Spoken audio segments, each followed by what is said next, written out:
Assalamualaikum warahmatullahi wabarakatuh.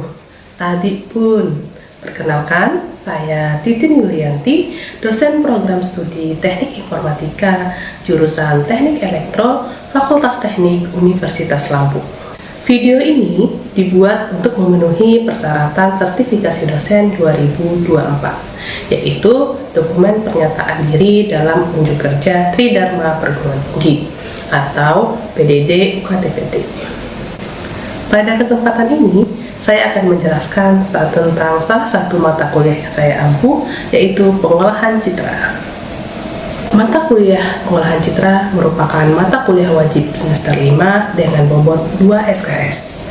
Kuliah ini membahas tentang konsep dasar pengolahan citra dan teknik-teknik pengolahan citra untuk memproses, menganalisis, dan menginterpretasikan citra. Pada kuliah ini, diberikan pengimplementasian teknik-teknik pengolahan citra dalam program sederhana untuk menyelesaikan permasalahan sehingga mahasiswa mendapatkan pengalaman langsung dalam merancang dan menganalisis. Baik, saya akan menyampaikan aspek DIA, yaitu Delivery, Interaction, dan Assessment. Yang pertama, delivery. Mata kuliah ini dilaksanakan secara tatap muka dengan menggunakan model pembelajaran contextual learning, discovery learning, dan project-based learning. Adapun materi dalam mata kuliah pengolahan citra terdiri dari: pertama, konsep dasar pengolahan citra, perkembangan terkini, tantangan, dan contoh-contoh. Kedua, citra binary, citra grayscale, dan juga histogram citra. Yang ketiga, operasi-operasi dalam pengolahan citra. Yang keempat, enhancement citra. Kelima, restorasi citra. Keenam, model warna citra. Yang ketujuh, segmentasi. Dan kedelapan, ekstraksi fitur citra. Pada mata kuliah ini, mahasiswa akan mengerjakan proyek. Mata kuliah ini memiliki 4 CPMK yang diturunkan dari CPL.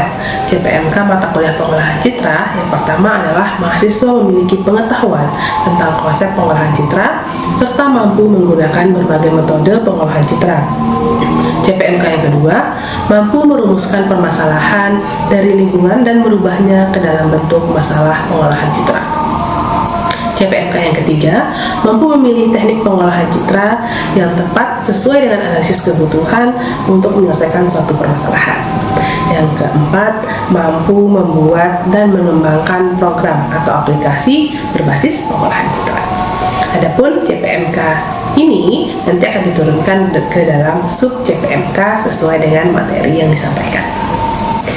Referensi yang saya gunakan dalam perkuliahan ini ada 5 referensi dari buku sebagai referensi utama, yaitu buku Digital Image Processing dari Rafael C. Gonzalez dan juga Richard, kemudian Digital Image Processing using MATLAB dari Rafael C. Gonzalez, Richard Ewers, dan juga Stephen. Yang ketiga ada buku Teori dan Aplikasi Pengolahan Citra dari penulis Abdul Qadir dan Adi Susanto. Keempat, buku Pengolahan Citra dan Video Digital dengan penulis Sarifuddin Manenda. Dan kelima, ada buku Pengolahan Citra Digital dengan penulis Pulung N. Andono. Selain buku referensi sebagai referensi utama, saya juga menggunakan beberapa jurnal atau proceeding terkait dengan pengolahan citra, yang mana mahasiswa juga diminta aktif untuk mengakses jurnal-jurnal seperti dari Science Direct, di mana di Universitas Lampung sendiri mahasiswa dapat mengaksesnya dengan menggunakan SSO. Saya juga menggunakan hasil penelitian bidang pengolahan citra yang dalam bentuk jurnal saya gunakan sebagai referensi dalam antar perkuliahan. Interaksi yang dilakukan di dalam perkuliahan yaitu dengan diskusi secara langsung di kelas. Interaksi juga memanfaatkan platform LMS Universitas Lampung atau Vkelas, yang mana mahasiswa dapat mengakses materi dan diskusi melalui forum diskusi dan aplikasi-aplikasi seperti Mentimeter, Quizizz, dan juga grup WhatsApp. Assessment, penilaian terdiri dari beberapa aspek: tugas dengan bobot 30%, kuis 10%, proyek yang dikerjakan secara tim 40%, kemudian UTS dan UAS yang merupakan presentasi dari proposal dan juga hasil dari proyek, masing-masing memiliki bobot 10%. Selanjutnya adalah video pembelajaran pengolahan citra pada salah satu pertemuan kelas. Saya mengucapkan terima kasih, selamat menyaksikan videonya. Assalamualaikum warahmatullahi wabarakatuh. Kita ketemu lagi ya di siang hari ini dengan mata kuliah pengolahan citra di sekolah PS. Gimana kabarnya? Ya, nilainya bagus-bagus kira-kira. Ya, oke. Hari ini kita lanjut materi kita tentang color model ya, atau model warna pada citra. Nah, nanti adapun capaian pelajaran yang kita capai pada hari ini, target kita adalah adik-adik ini mampu merancang kemudian menganalisis ya model citra dalam sistem pengolahan citra. Jadi ini hasil dari pembelajaran hari ini bisa diterapkan di dalam proyek yang akan dikerjakan. Kemarin kan sudah presentasi ya proposal proyeknya. Nanti jika berkaitan dengan warna maka jadi bisa menggunakan metodologi aliran. Kemudian ada referensi yang kita gunakan masih menggunakan referensi seperti biasanya ada dari buku pengolahan citra dan video digital, kemudian buku digital image processing dari Gonzales. Nanti juga disertai dengan beberapa penelitian terkait. Oke, apa yang kita bahas pada hari ini? Pertama tentang teori warna. Nah, ini terkait dengan ruang warna, model warna. Kemudian nanti ada model warna. Untuk hari ini kita akan bahas 3: ruang warna RGB, ruang warna CMY, sama ruang warna ASI. Jadi kita simak ya, apa perbedaan dari ketiga ruang warna tersebut. Baik, sebelumnya saya akan menjelaskan dulu tentang warna. Jadi sebetulnya kita ini manusia, jadi bisa melihat objek. Misalkan saya bisa melihat layar di depan, bisa melihat teman, gitu ya. Itu adalah karena adanya pantulan cahaya dari benda tersebut. Makanya kalau misalkan pada malam hari, kita tuh nggak bisa melihat objek yang jelas, gitu ya. Kenapa? Karena nggak ada cahaya, tidak ada cahaya karena gelap, gitu ya. Karena tidak adanya cahaya, maka tidak ada yang bisa dipantulkan oleh objek tersebut sehingga kita hanya gelap. Mungkin pakai lampu pun warnanya akan redup. Jadi itu adalah prinsip kerja dari bagaimana kita melihat suatu objek atau warna dari objek itu sendiri. Prinsip kerja mata ini sama dengan prinsip kerja pada kamera, ya. Akan seperti itu, lensa kamera bisa menangkap pantulan. Baik. Kemudian cahaya itu dihitung dari cahaya kromatis. Itu berkaitan dengan frekuensi dan juga panjang gelombang. Ya, jadi nanti ada frekuensi yang bisa kita lihat atau panjang gelombang yang bisa tampak dan tidak tampak. Nah, bagaimana sih awal teori warna ini? Itu dimulai pada tahun 1666 oleh Isaac Newton, di mana teorinya bahwa cahaya yang didapatkan pada optical rays itu akan menghasilkan warna. Ya, ada hasil beberapa warna. Nah, kalau kita lihat teori cahaya itu sendiri, di sini ya. Nih, di sini ada cahaya tampak. Cahaya tampak itu frekuensinya sekitar 400 nanometer sampai dengan 700-an nanometer. Ada di beberapa referensi 750 nanometer. Nah, semakin panjang gelombangnya semakin besar, maka energinya semakin berkurang. Dia bisa berkebalikan. Cahaya tampak itu di mana? Mulai dari violetnya sampai dengan warna merah atau red. Ya, di bawah dari violet ada namanya sinar ultraviolet. Ya, kita nggak bisa lihat kan, bukan cahaya tampak. Kita nggak bisa lihat ultraviolet, tapi kita mungkin akan mendapatkan efek dari sinar ultraviolet. Kemudian ada sinar X. Bisa gimana sinar X digunakan? Soalnya ya untuk mendeteksi alat-alat organ tubuh, jadi juga bisa digunakan. Kemudian ada sinar gamma. Kemudian ada warna merah.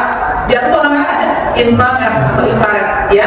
Pada beda-beda kan? Bisa digunakan juga sinar infrared. Kita tidak bisa melihat dengan mata kita, tapi ya kita bisa memanfaatkan infrared. Oke, berikut kita akan bahas tentang color model. Jadi sebetulnya model warna itu apa sih? Ya, jadi model warna itu adalah dalam bentuk matematika, sistem matematika yang akan merepresentasikan warna dengan level tertentu. Nah, Gonzales dan Woods itu mendefinisikan kalau model atau model warna itu sebagai suatu spesifikasi sistem koordinat dan suatu subruang dalam suatu sistem, ya, menyatakan dengan titik yang ada di dalam. Oke, bagaimana kalau model dalam citra? Sehingga citra yang apa? Ya, silakan. Citra itu adalah model metris dimensi. Oke, itu adalah model metris dua dimensi. Itu kalau warnanya grayscale berarti dia cuma satu layer, ya kan? Tapi kalau citranya itu RGB, berarti dia ada 3 layer, ya kan? Ada red, green, dan blue. Oke, ada 3 layer warna di dalam satu citra warna. Terus pertanyaannya, kenapa kira-kira kita memerlukan citra warna? Kenapa tidak hitam putih? Ya, silakan. Pertama itu untuk agar kita bisa membedakan objek satu dengan objek lain yang lain, bandingkan suatu warna misalnya kayak kita bedakan dengan apa untuk apel dengan pisang itu kan butuh warna yang beda gitu. Ya, apalagi Untuk kulit juga menunjukkan yang warna yang beda. ya. Warnanya. Ya, betul. Jadi bisa kita gunakan warna karena citra warna itu mengandung informasi yang lebih banyak, ya kan? Lebih banyak dibandingkan dengan citra hitam putih atau tidak ataupun dengan citra grayscale. Nah, ini kita lihat ini beberapa ya, seperti disampaikan oleh Dimas bahwa tadi bisa untuk mendeteksi manusia dari kulit, ya, skin detection. Kemudian bisa juga untuk mensegmentasi. Jadi kalau kita punya sekumpulan buah, misalnya kita membedakan apel dengan pisang, kita bisa membedakan selain bentuk, kita juga bisa membedakan dari warna. Kalau itu misalnya merah gitu ya, karena kalau bisa warnanya kuning. Dan itu juga ini, misalkan kita kalau memotret itu sering kan, brightness-nya kita tinggalkan atau kita turunkan saturan dan sebagainya gitu ya. Nah sehingga kalau kita motret hasilnya mungkin akan berbeda dengan apa yang kita lihat real kondisi lingkungan aslinya. Nah, dengan kita kemampuan kita melakukan pengolahan citra di ruang warna citra, maka kita bisa melihat, mengekstraksi kembali bagaimana sih sebetulnya warna asli dari objek yang dipotret tersebut, gitu ya. Oke, sekarang kita masuk yang pertama. Ini ada primary color. Jadi model warna ada warna red, green, dan blue, ada warna cyan, magenta, dan yellow. Bedanya, kalau yang red dan blue sifatnya editif, tidak penjumlahan. Sementara kalau cyan, magenta, dan yellow itu sifatnya adalah usul. Nah, tadi yang red, green, dan blue sudah paham ya, kita sudah bisa melihat yang kita lihat dan cahaya tampak, yaitu termasuk red, green, dan blue. Nah, kalau yang di bawahnya cyan, magenta, dan yellow, di mana yang pernah melihat ruang atau warna tersebut? Di printer, ya kan? Di printer kita menggunakan warna cyan, magenta, dan yellow. Jadi kalau di LCD itu biasanya untuk visualisasi pada layar LCD. Nah, ruang warna RGB itu dia ketiadaan warna red, green, dan blue itu menyebabkan warnanya hitam. Jadi tidak adanya cahaya red, green, dan blue, kita tidak bisa lihat apa-apa, warnanya gelap, hitam. Sementara kalau CMY, ketiadaan dari cyan, magenta, dan yellow itu menyebabkan warna putih. Nah, kira-kira kenapa? Di printer itu kita menggunakan warna CMY, bukan warna RGB. Oke, sekarang karena pada saat kertas itu putih. Kalau kita menggunakan RGB gimana? Biar Kita perlu apa biar ada putih? perlu Tiga warna kan? Kita perlu warna green dan blue biar menghasilkan warnanya putih. Sementara kalau dengan CMY berarti kita tidak perlu apa-apa, hasilnya sudah putih. Terus kalau pada printer itu kan sini sebenarnya penjumlahan dari atau gabungan dari CMY itu maksudnya warna hitam. Tapi kenapa ditambahkan warna hitam lagi? Ada blacknya kalau di printer. Nah, Pak, kira-kira kalau kaitannya tadi dengan banyaknya warna yang dikombinasikan, pemborosan nggak kalau banyak? Ya kan? Karena tinta warna itu kan cenderung lebih mahal ya. Iya. Jadi kalau misalkan perlu warna hitam, kita lebih baik obat kita sendiri. Tapi selain itu, secara teoritis juga bahwa ternyata warna hitam yang diciptakan dari gabungan cyan, magenta, sama yellow itu tidak murni hitam. Makanya perlu warna hitam yang lain. Nah, terus dari warna ini, bagaimana kita membuat warna cyan? Tadi kalau di samping ini penjumlahan, kalau sebenarnya adalah bentuk sebenarnya pengurangan. Kalau kita mau bentuk warna cyan, maka kita harus mengurangkan warna putih dengan warna merah. Ya, atau warna putih kurang warna magenta dikurangi warna yellow. Jadi untuk menghasilkan warna cyan. Jadi harus menghilangkan yang dua ini. Oke, sekarang kita lihat model warnanya. RGB dan CMY ini kan sebetulnya satu kesatuan gitu ya, dimana meski kalau kita bentuknya seperti kubus ini kelihatan dari perbedaan warnanya ya. Ada merah, hijau, dan biru yang merupakan warna dasar dari RGB. Kemudian gabungan dari merah dan biru pada komposisi yang maksimal menghasilkan warna biru dan hijau pada komposisi maksimal menghasilkan warna cyan. Kemudian hijau dan kuning menghasilkan warna hijau dan merah menghasilkan warna kuning.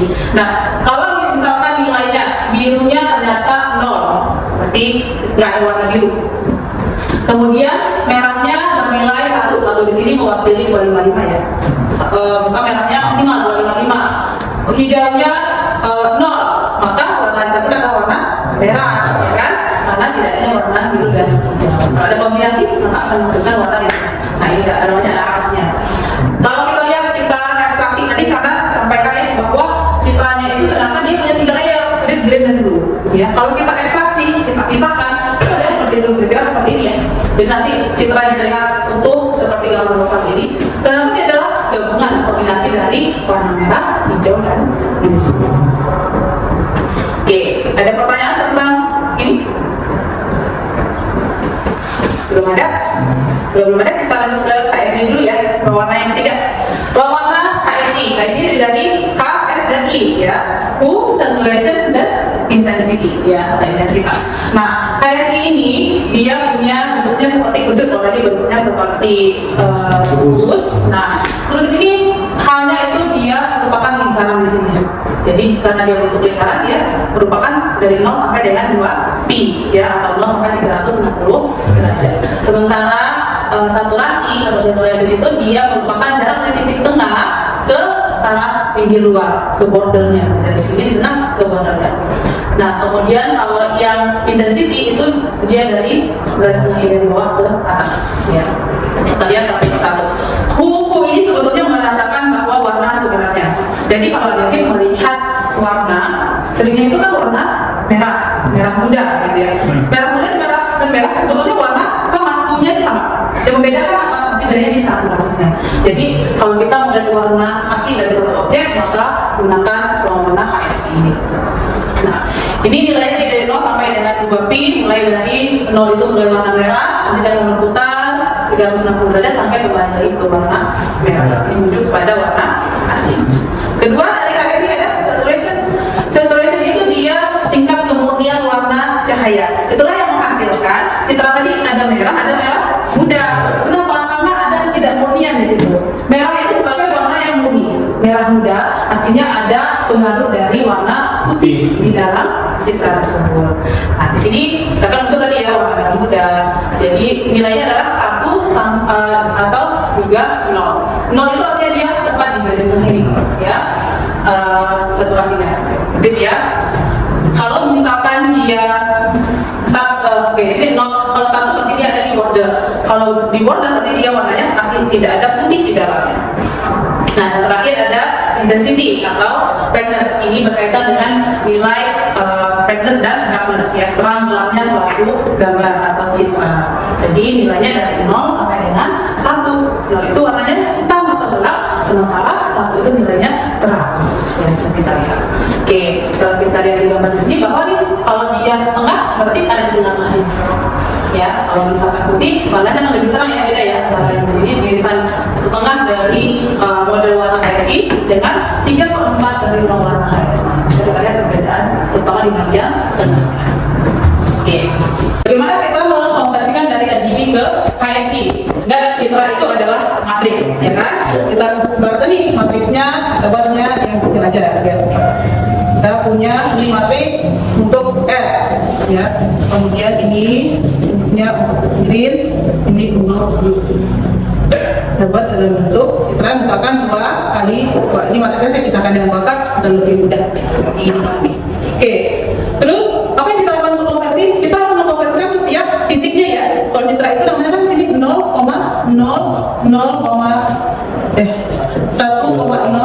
kemudian 0,1 dan 1,1 sama kayak gini. Terus gimana kita konversi?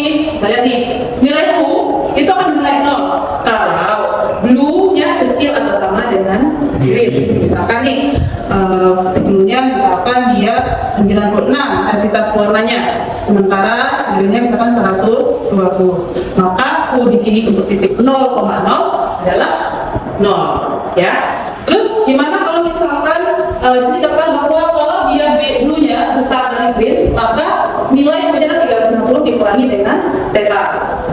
Nah, sehingga di sini kita lihat misalkan contohnya di sini nilainya 252 misalkan. Sementara di sini 200. Berarti kita gunakan persamaannya di bawahnya ya, 360 kurang theta. Theta kita dari mana? Dari I plus cos 2R kurang G kurang B pada titik persesuaian ya, dibagi dengan 2 akar R kurang G kuadrat ditambah R kurang B dikali dengan G kurang B. Dimana kan dia per titik ini ya? Misal kalau di sini, kalau taruh sini 100, ini ada 205 misalkan. Jadi nanti rumus yang kita gunakan fungsi ya, kalau untuk titiknya 0,1 berarti gunakan nilai yang di semua di bawah 0,1 nilai G maupun kemudian S ini gimana? S saturasinya itu adalah 1 dikurang dengan 3 bagi R tambah G tambah B dikali dengan dari RGB. Artinya gimana? Kita 1 dikali 3, green blue-nya kita gunakan, ya, tambah green, tambah blue. Dikali dengan pin itu nilai paling kecil antara red, green, dan blue.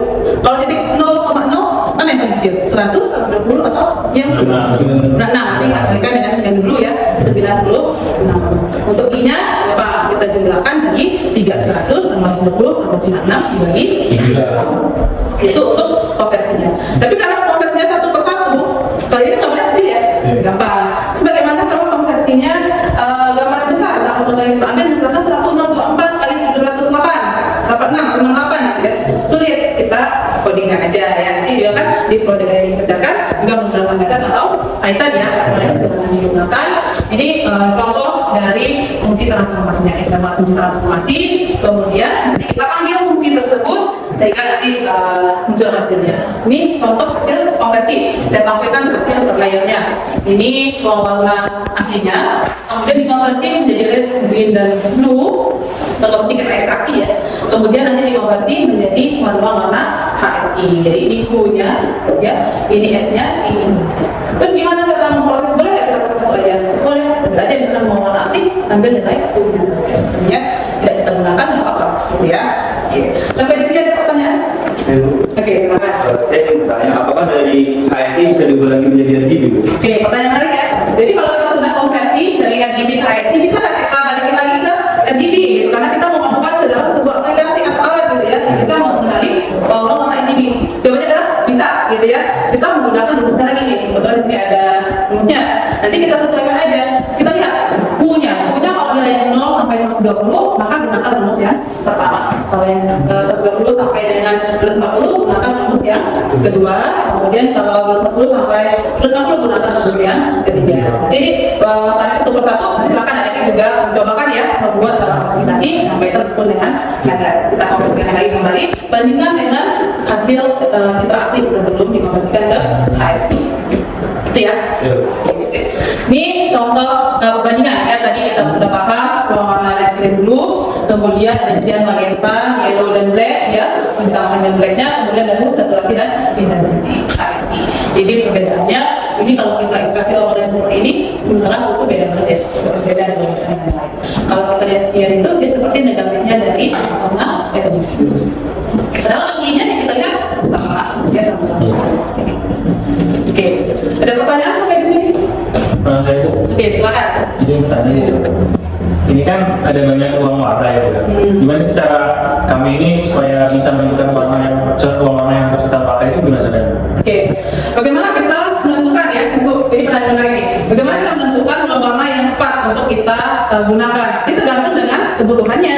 Contohnya tadi kalau ada yang misalkan butuh warna, kita mau mengenali berdasarkan warna asli suatu objek, ya. Misalkan kita membedakan apel, tapi apel itu mungkin di fotonya kan bisa di indoor, bisa di outdoor. Kalau menggunakan warna RGB, dia kan beda kan, di ekstraksi hasilnya kan beda. Kenapa? Karena tergantung cahaya yang diperoleh. Maka solusinya gunakan warna HSI, ya, blue, saturation, dan intensity. Jadi kita bisa kenapa? Karena punya itu pasti nilai aslinya. Sementara tadi kemurniannya dari saturasi. Gitu. Jadi disesuaikan. Tapi kalau kita mau membuat suatu aplikasi itu bahkannya warnanya RGB. Kita olahlah warna RGB. Saya ada beberapa penelitian terkait RGB. Oke, kita kan ada pertanyaan nih. Ayo, silakan.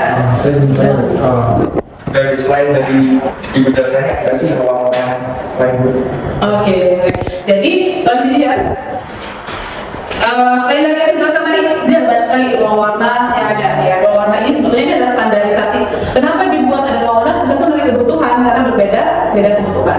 Contohnya nih yang paling terkenal tadi ada yang CID ya, saya ada yang terkenal dengan SIDAP-nya juga bisa digunakan dalam penelitian. Kemudian YUV, kemudian ada HSL tadi yang selain HSI ada HSL ya.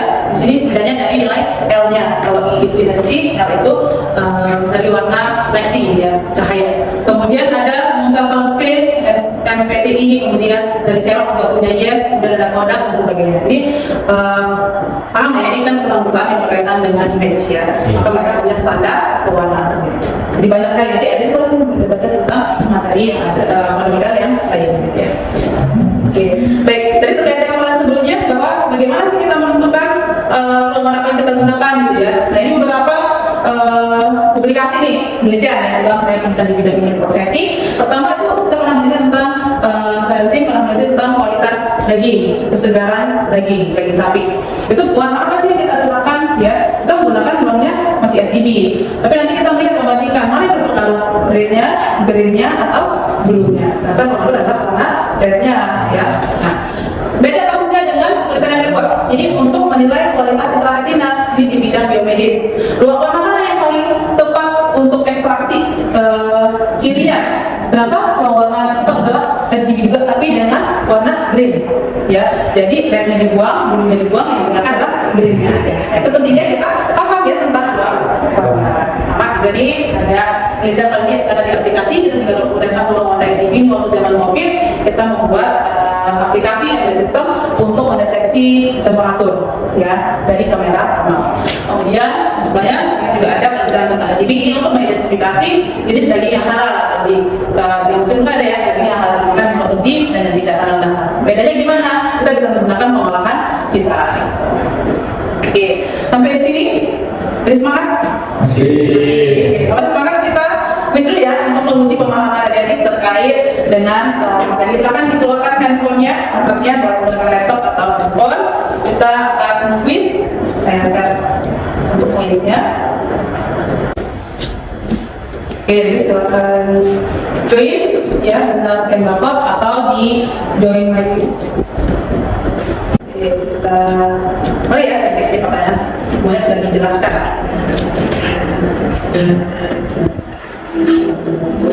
Warna yang dilihat mata manusia merupakan cahaya yang direfleksikan oleh objek. Merupakan cahaya tampak. Apa saja cahaya tampak?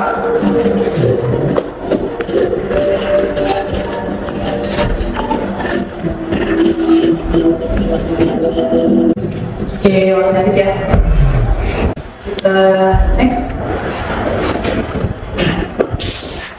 Siap-siap untuk menjawab. Kombinasi warna red, green, blue akan menghasilkan warna apa? Ada warna red, ada warna green, ada warna blue. Nanti akan menghasilkan warna apa? Oke, 3, 2, 1.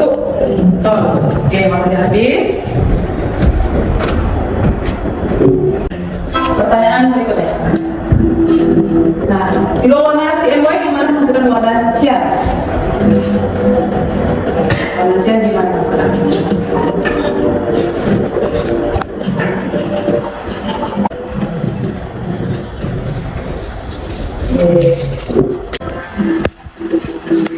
Padahal ada warna HSI, warna asli ya, warna asli dari benda didapatkan dalam bentuk saturation atau intensity. Manjang nih sepertinya apa? Warna yang terakhir.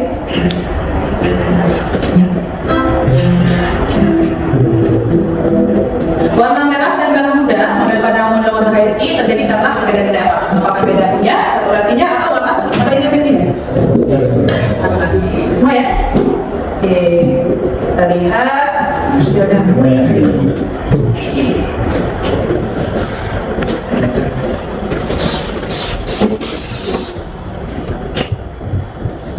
Oke, ketiga ada Daniel. Mana Daniel? Kedua ada Dimas. Yang pertama ada Mary.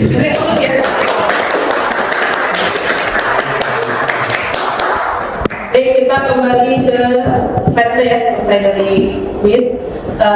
Tadi kita sudah banyak membahas ya terkait dengan ruang warna ya, beberapa model ruang warna sudah dijelaskan, juga ada yang lain. Kemudian kita harus mentransformasikan ke model warna yang lain, kita bisa mengembalikan lagi transformasinya. Kemudian yang mana kita gunakan kita sesuaikan dengan kebutuhan. Lagi ya, itu untuk proyeknya kan seperti ya kita analisis dulu. Oke, baik di sini karena waktu sudah habis, kita sampaikan nih untuk minggu depan ada tugas ya, tugas di samping TV kelas. Dan silakan mencari penerapan pengolahan citra warna di jurnal atau buku, nanti dijelaskan bagaimana sebetulnya penerapannya ya. Kemudian nanti dengan menggunakan data atau Python, silakan transformasi citranya bebas digunakan, boleh citra yang proyeknya, kemudian ditransformasikan dari RGB ke warna lain. Kemudian boleh dikembalikan lagi, kemudian nanti dianalisis ya bagaimana perbandingan hasil dari transformasi tersebut. Gitu ya, paham? Oke, untuk pertemuan kita ini sampai di sini. Minggu depan kita akan bahas tentang segmentasi citra, silakan dibaca materi buku dan juga baca di kelas. Dan kita minggu depan bisa lebih diskusi lebih banyak lagi gitu ya. Sampai ketemu lagi, terima kasih semuanya. Saya akhiri, selamat siang. Assalamualaikum warahmatullahi wabarakatuh. Waalaikumsalam.